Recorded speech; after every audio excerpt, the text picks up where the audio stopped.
Delegate, delegate, delegate. Oh my god.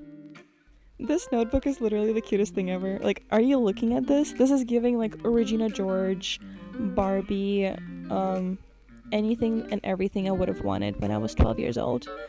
But now I'm using it for my actual physical note taking as a design lead. What? Oh my god, what is my life? That is crazy.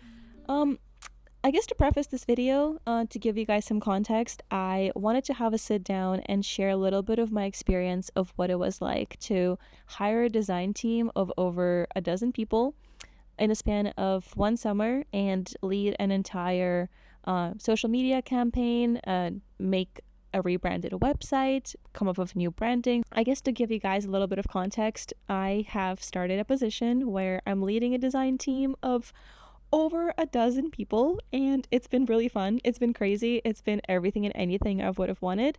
But this has also been a huge learning curve because I've not only never led a design team, I've never been on a team that's this big, that's working on something that is requiring 12 people's input. I don't think, honestly, school could have gotten me ready for this. There has never been a project where we had to work with like 12 people all at once. So this has definitely been an experience. I have a lot of things that I've learned from this, and also a lot of things that I want to share that hopefully, if you're hiring a design team or if you're a designer on a team, and if you're wondering like what it's like to be at the seniority level of a design team, it's really fun. It's a lot of pressure, but it's very much worth it. So without further ado, I have 4 tips that I've like written down. I feel like that's going to be so funny to look back at when I'm like 30 and I'm managing like a design team at like a big tech firm. And I look back at a video of like my 21-year-old self and just think back like, damn, I really thought I knew what I was doing. But this is great documentation for just overall my personal reflection. And I know there's a lot of people who are also in my shoes, who are also my age, who are doing the exact same thing. And you guys probably are also like very freaked out at the notion that you have to manage over like 10 people. That's a lot of pressure. And that's very fair. And I had to go through an emotional roller coaster when I was getting to this position. Like, it was a lot, but a lot of great takeaways. Anyways, I think I'm rambling on too much. I have 4 different things that I want to share with you guys. And the first one is to circle back to when I was first interviewing people. It was a month-long process, and I went through over 35 interviews. Like, it was a lot. Girl had to wake up for her 5 a.m. shift at her little cafe and then have interviews like pretty much the entire evening.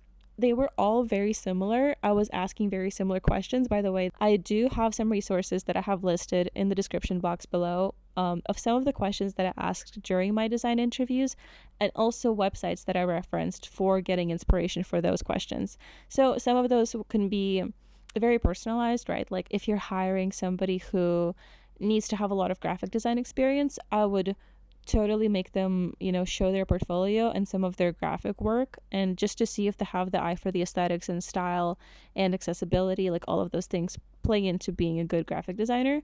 Obviously, if you're hiring a developer, obviously look at their GitHub, what kind of coding work they've done before, what kind of platforms are they comfortable using. Thankfully, the programmer that I hired, she has just got out of a boot camp and she's got a lot of experience just like coding from scratch. I'm talking HTML, CSS, JavaScript, and that was just chef's kiss. We ended up using Webflow with my project, but having those skills is such a big asset when you're hiring a programmer. So that was definitely something I kept in mind when I was asking her interview questions. In terms of design leads, I definitely look out for personality here. So people who are more on the assertive and maybe more extroverted side, who are really great at communicating ideas, they usually make really great design leads. So when I'm interviewing somebody, I'm not only just asking them technical questions that pertain to their practice, I'm also asking them like things about their personal life, like what got them into design, what's motivating them, or like what trends in the design industry are exciting to them, right? Like all of these things kind of give you a bit of a glimpse into what their personality is like and what they would be like as a, design lead. My second tip is just don't overcomplicate it. There's no need for it. If you are the only person who is responsible for making the deadlines, You kind of have to look back at the systems that worked for you in your previous projects. That can be school, that can be team projects, that can be any startup experience that you've had, and look back and see which systems actually worked for you in the past. Don't feel like you have to reinvent the wheel when it comes to building a system. You don't have to be using Asana and Notion and Google Calendar and like all of the things that all of these productivity YouTubers are telling you are like really great for like managing teams and blah blah blah. A lot of the time, the simpler the better. And if you just have like one program that you use for communication and one program for scheduling calls and one program for designing, like technically all of those three things, that's everything you need. So for my team, it was communicating for Slack, scheduling all of our calls in Google Calendar, and using Figma for all of our design work. Those are the only three things that I had like everybody download. If people want to go the extra mile and like set up a Notion, or like if they want to make their design work in Illustrator or After Effects, that is like another layer that they're adding on within their own teams.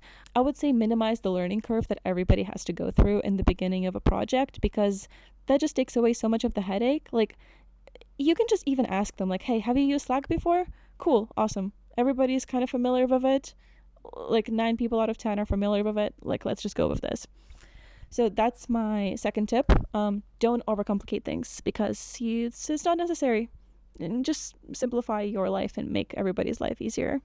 My third tip is delegate, delegate, delegate. Oh my God.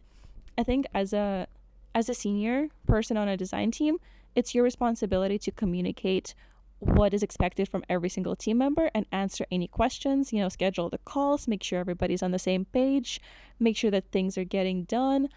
Outside of those things, try as much as possible to delegate all the fluff. If you need to be scheduling things, if you need to be sending out emails, you have a project manager for that. If you need people to be communicating the artistic direction from team to team, you have a creative director for that. If you have people who need to conduct user research, make a team for UX research. If you have a team that needs to do UI stuff, make a team for UI stuff. Especially when it comes to doing volunteer work, when shit hits the fan, it's way better to have way too many people who are able to take care of your Slack rather than having to over-rely on like scheduling things in, because at the end of the day, when you're working at that seniority level, nobody is above you to tell you what to do, but also that means that you are the most responsible person for this whole entire project, and that is a lot of pressure. So my rule of thumb is to always have people who are able to pick up the work outside of your scope and not have to worry about like if you're gone missing for a day. There's always going to be somebody to fill in your role. And my last thing, probably the most important thing that you're going to hear from this whole video when it comes to hiring a creative team, is to make sure you have room for fun. I kid you not, I've seen so many clubs and initiatives literally get disintegrated when they're volunteer ran. They get disintegrated when people are not having fun. When it comes to people's precious time, they're coming to these Zoom calls, they're doing the work because they're enjoying it, or it's going to look good on their CV, whatever their reason is, but they're spending their own precious time and they're not getting paid for it. Are you kidding me? That is like, time is the most precious thing that we have, and you need to make sure as a design lead that all of your team members are feeling appreciated and they're having fun. Don't overcomplicate things for them. Don't make them go on calls that they're not having to go to just because it would be like nice to hash things out over call. If it can be said over text, if it can be said over like a Slack channel, do that. People's time is precious and you need to cherish that. And please, please, please don't overcomplicate it. Like, that is, I think, the theme of this whole entire video. You do not need to overcomplicate things. Yeah, biggest takeaway. So those are all my 4 tips from this summer so far. I am still currently working on this project and it's been incredibly fun. But yeah, as I said, I think this would be such a fun video to look back at when I'm older and be like, damn, like I started out from here. This is my first time like leading a team. I hope this was helpful. I hope that you learned something new. Share in the comments if you have some tips for managing your own design teams. If you had experience managing a creative team, I'd love to hear it. Besides that, I hope you have a great day. Bye!